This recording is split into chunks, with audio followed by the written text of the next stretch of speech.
Welcome to the first episode of Check the Balance. I'm Elliot Barrett. I'm joined by Jeff Hoffman. We are your It's hosts. wonderful to see you, Elliot. Yeah, no, I am excited that we're doing this. I've never been a host before. I've never been a host or a political activist or a person that tries to affect our government. But yeah, I think the that's what we're here to do. activist thing is first for me too, for sure. Yeah, but I am glad we're doing it. I think that both you and I and others have kind of looked around and said, "Hey, this is a moment in time." Where if we're going to make a difference, this is an opportunity for us to make a difference. And there's a lot to cover. I think you and I have plans and hopes in terms of what we're going to cover with this thing. But maybe I'll ask you to kind of frame what we're trying to do here. I think the check the balance has a couple of different meanings for, I think, both of us. There is the obvious reference to the Constitution and the rule of law and the responsibilities of the various parts of government that I think both of us are concerned are not being fulfilled.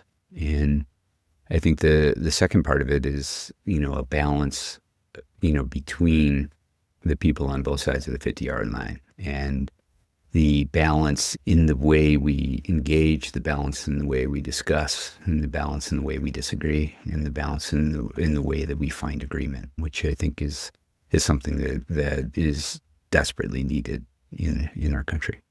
Yeah.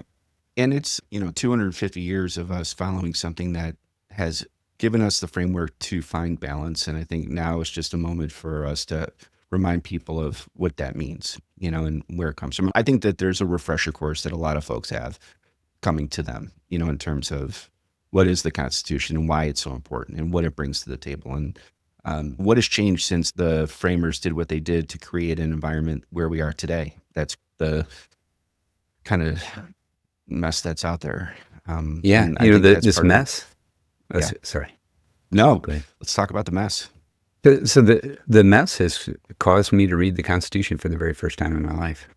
I think, I had, in general terms, I knew what it said and what it did, but reading the entire document taught me some of the concerns. The concerns of the framers are really, really evident when you read the words. I'm not necessarily a textualist, but there are certainly principles that come through in that document that help everybody see what they were worried about. And a lot of what they're worried about is happening now, maybe? Yeah. No, I think that's fair. I don't want to lead anybody listening to this to think that we're going to spend a whole bunch of time talking about the text of the Constitution or, in what I'm about to talk about, which is the Federalist Papers, because like you, I have found myself going back to stuff just to say, am I crazy? Did I miss anything? And,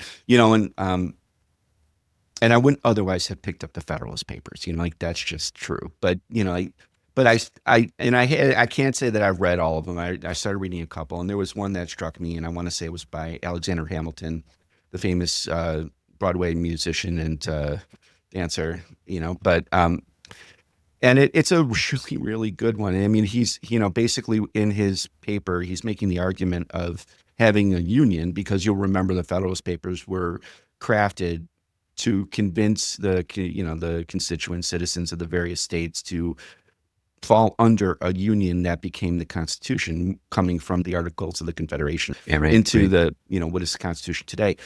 And his big argument is that unless we're a union, we're going to be separate states that invariably will find a reason to fight each other. Mm-hmm. And, if you really kind of let yourself go there, of course that's true. I mean, just look at any other, look at Europe.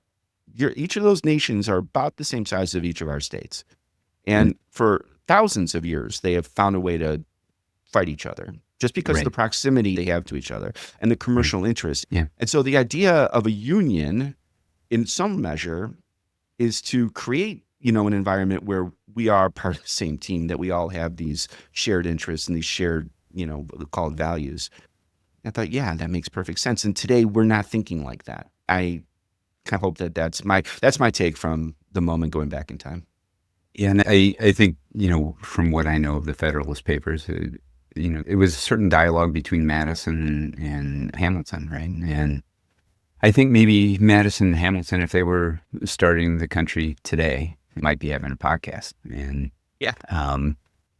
I think our views are probably a lot more similar than Madison and Hamilton. I think it's important that we find guests that have different views, right? I want to be in dialogue with people who have radically different views about what's the best way to achieve our perfect union, right? And that's okay. I want to talk to people who happen to agree that maybe the Constitution is a useful document and the balance of power between the three branches of the government is a useful structure, and share the same concerns even if they don't share the same policy views as us. 100%. I think over many years now, we've been living in this world of extremes. There's extremes of both of those voices. And there really is, what has been lost is this balanced dialogue in the United States. Yep. My hope is that through something like this, we can put a spotlight on finding that again here in this country. Yep. So for me, it's those two things that I kind of seek to resolve in all this. And I think they're related to.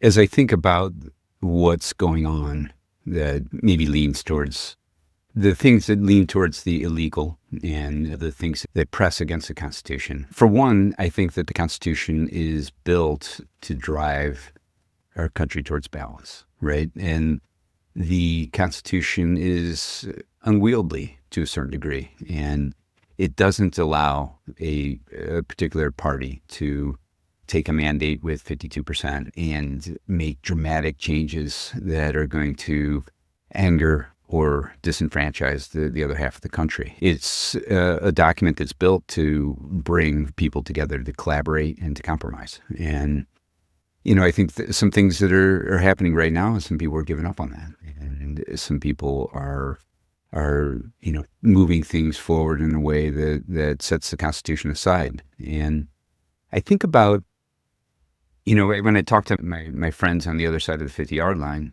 I talk to them about what would it feel like if the liberal government was taking the same, is feeling unconstrained in the same way that the Trump administration is feeling right now. And how disenfranchising would that feel? And in addition, I think that back and forth, let's assume that we have another election and that free and fair elections are a thing in our future. There will be another liberal government, right? There will be a democratic government, and that democratic government will be more extreme if we continue down the path we're going right now. To the extent that we have a polarized electorate and a polarized government, the ignoring of checks and balances, ignoring the Constitution, ignoring legal precedent, those things will lead towards greater polarization. Yeah. So when I hear you say what you're saying, I have my set of friends that are on the other side of the 50-yard line, as you said that. I thought that was good. And I could hear them in my head and them saying that, well, over the last 4 years, that's how I've felt before that. And along these lines, I think it's important to realize We didn't just wake up here. There's a lot of things that have happened that have led to this environment. And to me, nothing's going to change unless we address some of those fundamental things that have created this environment. And, I think that that's everybody. It's not on one side or the other. And truthfully, I find myself, and I'll say it, Trump is, to me, a symptom. He's an outcome of things that are really fundamentally broken. There are many people, I think, on both sides of the fence, that think there's a lot that's broken and don't have the patience for, the things that are fundamental to creating a government that's gotten us 250 years through this thing, and I think what we need to do is go back in time and understand what's happened that's created this world that we're in today, and I know, so I'm cheating a bit, but it's things like, the fairness doctrine and the idea that today, back when we were growing up, the news couldn't have just a one-sided story. It was the law that was the way it had to happen. But today, because the fairness doctrine is no longer with us, you can have media channels like Fox or CNN. All they deliver is one side, right? Yeah. And that creates imbalance. I think political action committees create imbalance because it's no longer one vote, one person, one vote. Millions of dollars. Commercial, whatever entity with so much money that can create undue influence, right? And that's those things have created a different outcome in our democracy. And a two-party system, term limits. I mean, to me, those are the fundamental building blocks that have gone away or need to be addressed in order for us to find balance. That's Right. where I'm coming from in all this. I think it's very easy to focus on Trump, Mhm. and I think that there's a lot that you can get upset about. I mean, Biden was not perfect either, and I think there was a lot you can No. say. Those are things that we need to kind of look beyond, because I think we're going to keep having Trumps, we're going to keep having Bidens until we fix this other stuff, in my mind. Right. As I was preparing for this first podcast, I did a lot of reading and watched a lot of YouTube videos and a lot of Republicans who were complaining about constitutional overreach by the executive branch during Democratic administrations. Administration, And, yes. and every president in some way takes executive power. And maybe not Jimmy Carter, but every president since Jimmy Carter, I think, has pressed on the executive power pedal at different times. And that happens. That's the thing, right? And Trump is certainly pressing on it a little bit harder than most.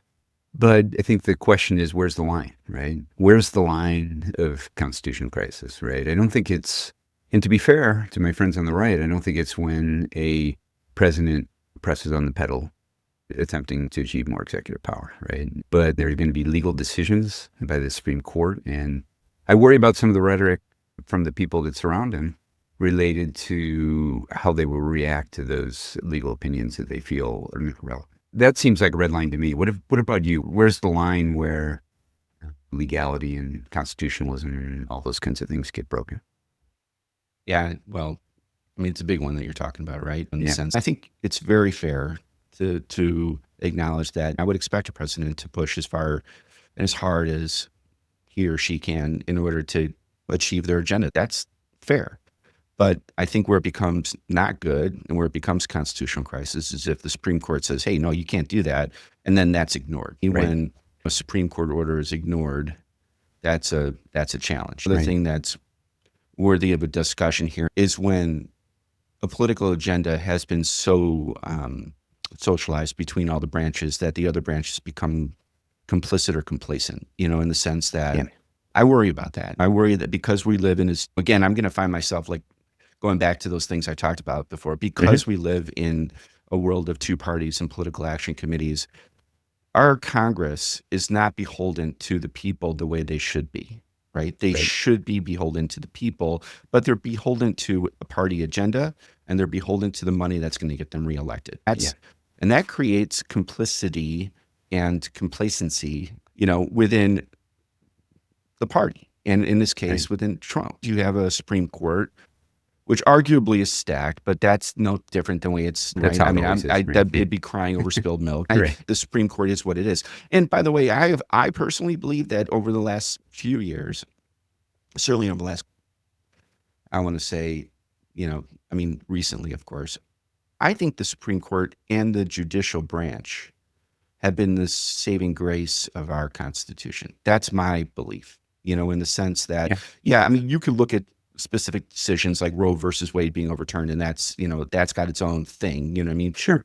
I think when Trump went through, the first reelection bid failed, and then there were all those challenges that went to the judicial system, and the judicial system said, no, that's not correct.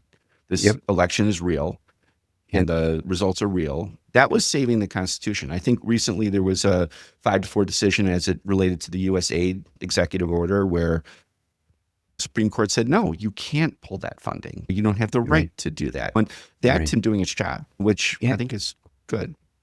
And what Joe Biden attempted to do with federal student aid, I think there was a great swath of the country that was as angry about that as what I feel about some of Trump's actions. And the Supreme Court ruled it unconstitutional. I think that's the line, right? It's important that although I'm not going to agree with every ruling of the Supreme Court, I'm going to have a real problem if the Supreme Court rulings are not adhered to by the executive branch. And if they aren't adhered to, that the Congress doesn't do anything about it, right? Those are the things I worry about. I think it's fair. Yeah, no, the one thing that I think as we were framing out what we wanted to do with this was to say that this isn't exactly about policy or personality. I mean, that stuff may come up, but maybe that, gosh, I wish Trump didn't do something like he did it. I wish he did this or didn't do this. I don't agree with this policy, but I think it's safe to say that that's still not the game plan with what we're trying to do here. Personality and policy, that's going to come and go. You know what I mean? That's really not what's got me, at least. I think it's the fundamental stuff that needs to be addressed in order for this country to get where it needs to go, in our opinion.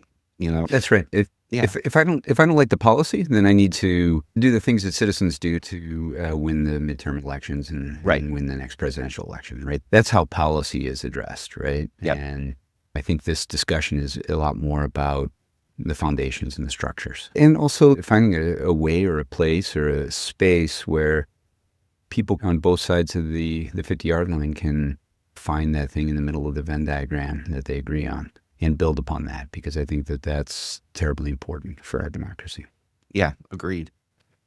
One of the things that I think people will ask with what we're doing is, who are these guys? You know, like, who are these guys? Why, is this happening? I mean, you and I have said why it's important to us, but it's probably fair for us to kind of talk about who we are, because, I mean, I think fundamentally, I think we're just concerned citizens, that are just bringing our voice to the table. Yeah, I think I would say that I went to the first protest of my life, maybe to my detriment, the fact that I'm 55 before I go to my first protest, but I went to my first protest, and the title of it was Fighting Against Fascism, right? But there was, when I got down there was the anti-capitalist crowd. There was the Let's Fight Big Pharma crowd. There was the Free Luigi crowd. And I felt it felt diffuse, and it felt everybody's grievance was being brought to the table rather than facing the most important thing that we were told the protest was about, right? And I think it's important that if what we're really concerned about is democracy and the balance of our country, then it's important to reach out to people on the right, to conservatives who are ready for rational conversation, and find ways to find what we agree upon, and then find ways to take action when those things begin to alarm us. Yeah. I think part of this journey is us trying to figure out what to do. Yep. Well, we're starting the journey saying, hey, we're bothered. This is bothering us. And this is some of the things that we think are contributing to why we're bothered. But we don't know. I think what we go to areas of resolution that we see on TV or somewhere out there, there's a way for us to create an outcome, and that's what I think the journey is about, is us finding the right guests. Because, by the way, that's also something we should say. It's not going to be just Elliot and Jeff talking to each other, I think it's important to say that our goal is to go out and find those individuals that bring a certain sense of knowledge, passion, and guidance to this conversation, so that we can help others that feel like us understand what we can do, and maybe be better informed too. Like, what else is doing all this, right? Yeah. There's a journey here, and I think we're starting the journey now. And I think that's a really good point. I want those guests, I want to be in conversation with people that don't agree with me on policy. And I think that that's important, right? And I don't want the discussions to devolve into, my policy is more important or more effective than your preferred policy. But let's talk about what we agree upon. Let's find those things that we agree upon and that alarm us, that we can agree upon, and then talk with folks that feel differently than us about what to do about it, right? And I think that some of the folks on the other side of the 50-yard line are in a better position to help address the concerns that I think a lot of us have, right? Yeah, no, I think that's perfectly said. I feel as if we live in this world where there's two teams. And I think it's very American to feel competitive when it comes to teams. Like, my team's going to win, your team's going to lose. Right. And I think we forgot that we're all on the same team. And that's the big problem. And we can fix that. I think it's important to take the long view too, right? There are times that have been much more fractious, and there have been times that have been much more divisive than what we're living through right now. There's the obvious ones like the Civil War, but there have been many, many times where, from a policy perspective, the populace and the governments have been very, very divided. But we've made it 250 years without crossing those red lines, right? Maybe Andrew Jackson aside, if his apocryphal statements are true, right? But the ability to work through those differences, and hopefully without violence, but with passion and with everything that we have within us is important, right? That's what politics is. Democracy is messy, and sausage making is messy. We all know that, right? But what's Yeah. different is today with media, social media, technology, every American is just penetrated by this dialogue every day, all day. And it's creating obviously different dynamics and different passions. And, you know, that's why, you and I aren't trying to solve this by writing the next version of the Federalist Papers. I mean, we're on a podcast and we're going to use modern devices to try and create a dialogue that's worthy of the last 250 years, right? Not to compare us to Madison, Hamilton, and John Jones. On a different topic, one of the things that I'm making a personal decision about with this podcast is I've never crossed streams when it's come to work and politics. I've never, ever been in meetings where I've expressed anything. I've never gone to social media. But I'm quite consciously saying today that while I'm not going to talk about policy, I'm going to try hard not to talk about policy and personalities. Do you feel, is there anything about that? Do you think about? Yeah, I don't think it's so much a work thing for me, or a, I think for me, it's putting myself out there, right? I'll have conversations one-on-one with the right people that are willing to have a rational conversation. But there's an emotional component to saying, okay, I have the right to publish a podcast with my political views, right? And like you said, I think it's very important that we keep those political views focused on the most important thing, right? Keep those political views focused on, or those political discussions focused on the balance that is been lost. And I'm not looking for fights. I'm looking for collaboration, right? And I think that is a much easier place to live, right? And a much easier place to put myself out there, right? I'm not going to talk about, all the Democratic talking points. I'm going to talk about the small d Democratic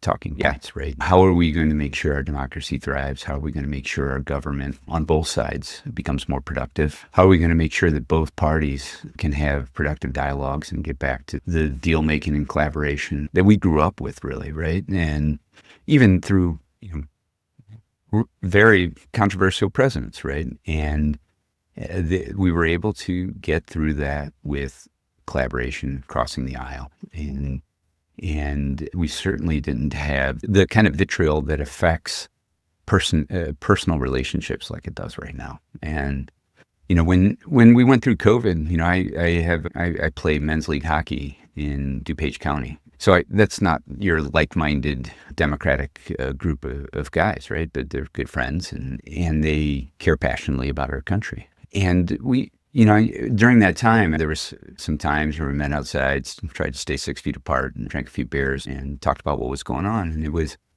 the conversation immediately went to what we disagreed on. One thing that I found that was useful during that time was saying, stop, let's figure out what we do agree on.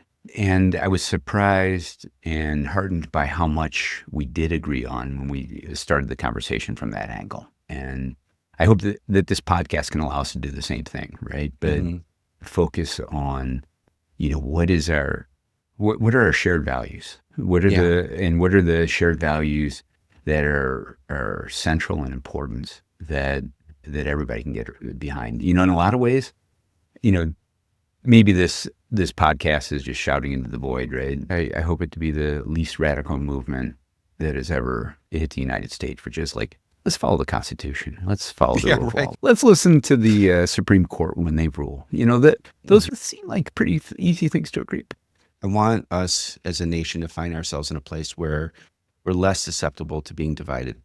I feel as if we're in this constant state of division because of forces, whether it's the media or whether it is politics, whatever it is, where media, money, social media. It's us, them versus us. Never, to your point, us finding, hey, let's focus on the things that we agree on, like you said. Let's presume the best, the better intent of the other. Right.